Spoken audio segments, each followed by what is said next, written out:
سفر کی تیاریاں مکمل ہو چکی تھی، اونٹوں پر کجاوے کسے جا چکے تھے اور قافلہ مدینۃ الرسول کی جدائی کے صدمے میں ڈوبا ہوا اشکبار آنکھوں کے ساتھ گھروں سے نکل پڑا تھا۔ کوفہ والے مسلسل درخواستیں بھیجے جا رہے تھے اور کوفہ آنے کی منتیں کر رہے تھے، مگر آپ مسلسل انکار فرماتے رہے۔ ایک طرف بڑے بڑے صحابہ کرام کی رائے تھی، دوسری طرف کوفہ والوں کے خطوط تھے جن میں بار بار دین کی حفاظت کے لیے آپ کو بلایا جا رہا تھا، کیونکہ وہ امام کی شہادت کی خبریں سن چکے تھے۔ پھر ایک نام سامنے آیا، مسلم بن عقیل رضی اللہ عنہ۔ خبر اس تک پہنچ گئی کہ لوگوں میں ان کی محبت اور عقیدت کا جوش بڑھتا جا رہا ہے۔ ہزاروں لوگ ان کے ہاتھ پر امام کی بیعت کر چکے ہیں، نہ انہوں نے کوئی کارروائی کی اور نہ ہی اس تحریک کو روکنے کے لیے کوئی قدم اٹھایا۔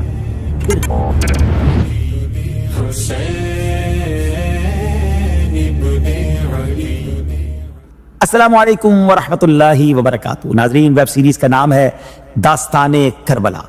ناظرین، ہم نے پچھلی ایپیسوڈ میں سنا تھا کہ یزید کی بیعت نہ کرنے کی وجہ سے جو حالات پیدا ہوئے، ان حالات نے امام علی مقام کو مدینہ منورہ چھوڑنے پر مجبور کر دیا۔ سفر کی تیاریاں مکمل ہو چکی تھی، اونٹوں پر کجاوے کسے جا چکے تھے اور اہل بیت رسالت کا مقدس قافلہ مدینۃ الرسول کی جدائی کے صدمے میں ڈوبا ہوا روتی ہوئی آنکھوں کے ساتھ گھروں سے نکل پڑا تھا۔ ناظرین، وہ کتنا رقت آمیز منظر ہوگا۔ اس وقت امام علی مقام کے دل مبارک میں جذبات کا کیسا طوفان مچل رہا ہوگا۔ آپ اس مدینہ منورہ کو خیر آباد کہہ رہے تھے جسے تاجدار مدینہ علیہ الصلوۃ والسلام نے اپنے ہاتھوں سے بسایا تھا۔ آپ کی چشم مبارک سے عقیدت اور جدائی کے موتی آنسوؤں کی صورت میں برس رہے تھے، اور آپ اپنے نانا جان علیہ الصلوۃ والسلام کی بارگاہ میں الوداعی حاضری کے وقت اپنے دل کے احوال پیش کر رہے ہوں گے۔ اس وقت آپ کے دل مبارک یادوں کے کس قدر گہرے سمندر میں ڈوبا ہوا ہوگا۔ مدینے سے وابستہ وہ پاکیزہ یادیں، بچپن کا وہ سنہری دور، نبی پاک علیہ الصلوۃ والسلام کی آغوش محبت، صحابہ اکرام کی رفاقت، مسجد نبوی کی نورانی بہاریں اور شہر مبارک کی وہ مقدس گلیاں جہاں کبھی آپ اپنے نانا جان علیہ الصلوۃ والسلام کا دست مبارک تھام کر چلا کرتے تھے۔ کتنا عظیم اور انمول سرمایہ تھا جسے دل میں بسائے آپ امت کی اصلاح کے لیے یہاں سے اب تشریف لے جا رہے تھے۔ خیر ناظرین، امام علی مقام روانگی سے پہلے اپنے نانا جان کے روضہ انور پر آخری سلام عرض کرنے کے لیے حاضر ہوئے، پھر روتے ہوئے واپس آئے اور ڈوبتے ہوئے دل کے ساتھ مدینہ منورہ پر حسرت بھری نگاہ ڈالتے ہوئے مکہ مکرمہ کی جانب روانہ ہو گئے۔ یہ واقعہ شعبان 60 ہجری کا ہے۔ ناظرین، جب امام علی مقام مکہ مکرمہ پہنچ گئے اور لوگوں کو آپ کے آنے کی خبر ہوئی تو لوگ خوشی سے جھوم اٹھے۔ لوگ بڑی تعداد میں آپ کی خدمت میں حاضر ہونے لگے اور زیارت کا شرف حاصل کرنے لگے۔ مکہ مکرمہ میں آپ ایک پناہ لینے والے کے طور پر مقیم تھے۔ اس وقت نہ آپ نے یزید کے خلاف کسی سے بیعت لی اور نہ ہی اپنے لیے کوئی ملٹری فورس تیار کی۔ یہاں یہ بات بھی ذہن میں رہے کہ کوفہ والے امیر معاویہ رضی اللہ عنہ کے زمانے ہی سے امام علی مقام کی خدمت میں ریکویسٹس بھیج رہے تھے، درخواستیں بھیج رہے تھے اور کوفہ آنے کی منتیں کر رہے تھے، مگر آپ رضی اللہ تعالیٰ عنہ مسلسل انکار فرماتے رہے۔ اور پھر جب حضرت امیر معاویہ رضی اللہ تعالیٰ عنہ کی وفات ہوئی اور یزید تخت خلافت پر بیٹھا تو اس کے بعد عراق کی بڑی بڑی جماعتوں نے ایک پیج پر آ کر امام علی مقام کی خدمت میں درخواستیں بھیجی اور ان میں اپنی وفاؤں، محبتوں، عقیدتوں اور اخلاص کا اظہار کیا، اپنے جان و مال قربان کرنے کی تمنائیں ظاہر کی۔ پھر خطوط کا ایک ایسا سلسلہ شروع ہوا کہ تمام جماعتوں اور مختلف لوگوں کی طرف سے تقریباً 150 کے قریب پیغامات امام علی مقام کی خدمت میں پہنچے۔ اب ناظرین، کب تک اس معاملے کو اگنور کیا جاتا، اور دوسری بات، کب تک امام حسین رضی اللہ تعالیٰ عنہ جیسے عظیم اخلاق والے امام جواب دیے بغیر رہتے؟ اس صورتحال کو ذرا لاجیکلی سمجھنے کی کوشش کیجئے۔ یزید کی حکومت و سلطنت دین کے لیے ایک بہت بڑا خطرہ بن چکی تھی، اور امام علی مقام کے اس تاریخی اور عظیم فیصلے کے پیچھے سب سے بڑی حکمت حق کو واضح کرنا، راہ فرار یا عذر کی گنجائش نہ چھوڑنا تھا۔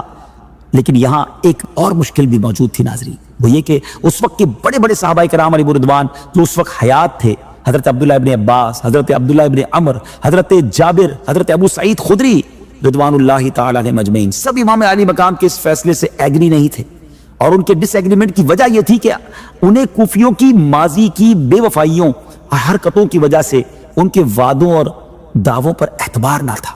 دوسری طرف امام علی مقام کی محبت اور آپ کی شہادت کی مشہور خبریں، یہ سب باتیں ان کے دلوں میں خوف پیدا کر رہی تھی۔ یہی وجہ تھی کہ امام علی مقام کے اس مسئلے میں فیصلہ کرنا آسان نہ تھا۔ ایک طرف بڑے بڑے صحابہ کرام کی رائے تھی، دوسری طرف کوفہ والوں کے خطوط تھے جن میں بار بار دین کی حفاظت کے لیے آپ کو بلایا جا رہا تھا۔ پھر آخر کار امام علی مقام رضی اللہ تعالیٰ عنہ نے اس مسئلے کا ایک بہترین حل نکالا، وہ یہ کہ آپ نے فیصلہ فرما دیا کہ پہلے حضرت مسلم بن عقیل رضی اللہ تعالیٰ عنہ کو کوفہ بھیجا جائے۔ اگر کوفیوں نے بے وفائی اور بد عہدی کی تو پھر امام پاک کے لیے وہاں نہ جانے کا شرعی ایکسکیوز موجود ہوگا، اور اگر وہ اپنی وفاداری کے وعدے پر قائم رہے تو پھر صحابہ کرام کو بھی تسلی دے دی جائے گی۔ ناظرین، یہ واقعی ایک بہترین، حکمت بھرا اور دور اندیشی پر مبنی فیصلہ تھا۔ چنانچہ امام علی مقام رضی اللہ تعالیٰ عنہ نے اپنی چچا زاد بھائی حضرت مسلم بن عقیل کو ایک خط دے کر کوفہ کی طرف روانہ فرمایا۔ اس خط میں آپ نے لکھا تھا کہ تمہارے بیعت کے وعدوں اور کوفہ آنے کی دعوت کے جواب میں ہم مسلم کو تمہاری طرف بھیج رہے ہیں، ان کی مدد اور حمایت تم پر لازم ہے۔ حضرت مسلم بن عقیل رضی اللہ تعالیٰ عنہ کے دو بیٹے محمد اور ابراہیم رضی اللہ تعالیٰ عنہما، جو اپنے والد کے نہایت اوبیڈینٹ وفادار بیٹے تھے، وہ بھی سفر میں اپنے والد کے ساتھ کوفہ روانہ ہو گئے۔ ناظرین، حضرت مسلم بن عقیل رضی اللہ تعالیٰ عنہ کوفہ پہنچ کر مختار بن ابی عبید کے مکان پر ٹھہرے۔ جب کوفے والوں کو آپ کی آمد کی خبر ہوئی تو لوگ بڑی تعداد میں آپ سے ملاقات کے لیے آنے لگے۔ وہ آتے جاتے حضرت مسلم کے ہاتھ پر امام حسین کی بیعت کرتے جاتے، یہاں تک کہ 12,000 سے زیادہ کوفیوں نے آپ رضی اللہ تعالیٰ عنہ کے ہاتھ پر امام حسین رضی اللہ تعالیٰ عنہ کی بیعت کر لی۔ ناظرین، یہ منظر دیکھ کر حضرت مسلم کے دل میں اب یقین پیدا ہو گیا کہ وہ کوفہ والے واقعی وفاداری نبھائیں گے۔ چنانچہ آپ نے امام علی مقام کی خدمت میں ایک لیٹر روانہ کیا جس میں کوفے کے حالات بیان کیے اور عرض کیا، حضرت آپ جلد تشریف لے آئے تاکہ یہ اللہ کے بندے ناپاک یزید کے شر سے محفوظ رہیں، دین حق کی مدد ہو اور مسلمان امام حق کی بیعت کر سکیں۔ ناظرین، یہ ٹرننگ پوائنٹ تھا اس پورے واقعے کا۔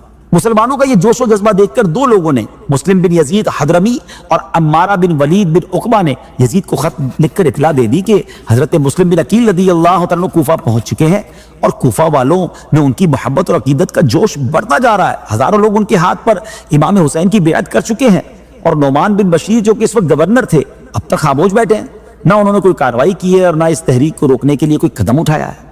اب صورتحال یہ ہو گئی کہ ایک طرف تو حضرت مسلم بن عقیل کے خط کے ذریعے امام حسین تو کوفہ آنے کا پیغام بھیج چکے ہیں، اور دوسری طرف یزید تک بھی یہ خبر پہنچ چکی ہے کہ مسلم بن عقیل کوفہ میں لوگوں کو اس کے خلاف جمع کر رہے ہیں۔ اب آگے کیا ہوا جی جانیں گے ہم اپنے چوتھے ایپیسوڈ میں۔ ناظرین، بڑی امیزنگ اور بڑی دردناک یہ داستان ہے، اس میں بہت سارے پیچ و خم ہیں، یہ واقعہ کیسے آگے بڑھتا ہے اور دل کے تار کیسے زخمی ہوتے ہیں، اگلے ایپیسوڈ میں مزید جانیں گے۔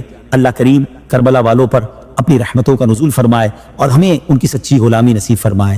السلام علیکم ورحمۃ اللہ وبرکاتہ۔ یہ سب دھوکہ تھا، مکر و فریب تھا، بد عہدی تھی۔ کوفہ کی گلیوں میں اکیلا، تنے تنہا، مگر کمال کی بہادری، ساتھ تھے تو صرف اپنے دو بچے۔ آپ قرآن پاک کی تلاوت کرتے ہوئے دروازے سے جیسے ہی اندر داخل ہوئے، اچانک انا للہ و انا الیہ راجعون۔